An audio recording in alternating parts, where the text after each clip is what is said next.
Hello friends, स्वागत आपको movie चर्चा एक नुआ एपिसोड को। तो आज आम रिव्यू करी चक्रांतर ट्रेलर को। ट्रेलर बहुत तार बीजीएम टा एक्चुअली भल लगिला। हां, ट्रेलर टा अभिजीत मजुमदार देछन बीजीएम टा बहुत भल लागिला। बीजीएम टा आ स्टोरी जोटा चालू छी तो सेटा भी भल लागु छी, किंतु हम कहया कथा कि ट्रेलर टा एते समय भी काटिया दरकार न। आपण माने हिंदी ट्रेलर रो टिके देखंतु कि ट्रेलर रे स्टोरी टा रिवील करंतु ना।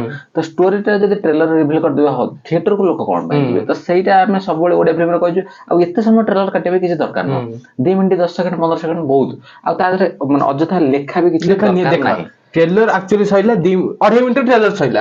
तो फास्ट स्टार्टिंग ला लेखारू तो लेखारू 10-20 सेकंड से देखा गला, पुणी एंडिंग होची पूरा 1 मिनिट बळा लेखा रे। हां, 50 सेकंड 1 मिनिट। तो ये लेखा भी किसी दरकार नहीं। तो से छाड़ लेखा कथा कि ट्रेलर आडू आसले ट्रेलर रे फास्ट देखा होची भूमिका गोटे ड्रग्स केस रे फसी होउचंती आ तापरे सुभाष शर्मा जी से गोटे पार्टी की जाइचंती। तो इन देखा होची किंतु से तांका दियण भितरे प्रेम संपर्क अछि, किंतु परे सुभाष त मना करचंती। तो एटा ट्रेलर रे अछि, किंतु एति जहा देखा होची आ हरि भी लास्ट को कोन गोटे किडनैपिंग बोला करचंती। तो स्टोरी तो विशेष किछ रिवील करबो, किंतु से हम तो ट्रेलर सब देखे जे से तो देखौचंती स्टोरी जे ट्रेलर जेति जणा पला कि ट्रेलर रे से को दिन भूमिका ड्रग्स व्यापार करचंती। तो तांका कथा से गोटे पुलिस मैडम माने से गोटे कथा कहले कि ये रोजगार करची थरा एतिके जे गोटे अंगुठी किंतु डायमंड अंगुठी। तो ताके इनकम हिसाब रे से डायमंड अंगुठी किमित करन तापर बदे मंटू तांको बदे कोनोसी कारण रो बदे परे तांको दूरे दैचंती तांको। तो तापरे भूमिका भी कहउचंती कि मो जीवन तो नष्ट हेगला, मु ताको भी मार देबी। तो एभले किछ जे मंटू कोनोसी कारणवश तो माने परिस्थिति रे पड़ी तांको दूरे दैथिबे। आ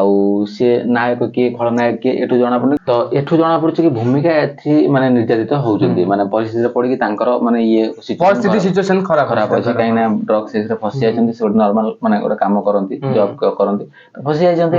तो बोधे एंको पई फसी जाइथिबे, सुभाष शर्मा को पई, मंटू को पई। फिल्म देखे से जणा पड़ो, किंतु ट्रेलर तो एते समय धरि चलला। आ हरि भी केतोल भलो रोल देखौचंती, किंतु लास्ट को से किनाडी बॉस सीन ले गोटे बीजीएम टा एपर्यंत भलो अछि। जो जे भी म्यूजिक डायरेक्शन दैचंती तो बहुत बढ़िया दैचंती। आ म्यूजिक टा बढ़िया लागुची, किंतु आ टिके माने लागुथला कि टिके भलो कैमरा एंगल सब हे पाता। हां, सेटा तो फिल्म रे जदि देखैथिबे सेटा बहुत भलो कथा हबो। तो फिल्म रे ताको निहाती हबो त भल से देखैथिबे बोली आशा अछि। आ जतले फिल्म टा थिएटर रिलीज हबो तो समस्त जानतु, आगे एन्जॉय करंतु, तापर निज रिव्यू देंतु। काई ना न देखि रिव्यू टा दबाटा ठीक हबो नै। समस्त एन्जॉय करंतु, मूवी को सपोर्ट करंतु। आ तो वीडियो आज पे एति कि तो बहुत भल लागिला ट्रेलर टी। आमे देबु 3 आउट ऑफ 5 स्टार तो वीडियो ट्रेलर टी को। तो hope for the best, film टा भलो बोली आशा अछि। तो मूवी चर्चा आज रे वीडियो टी थिला रहउछु।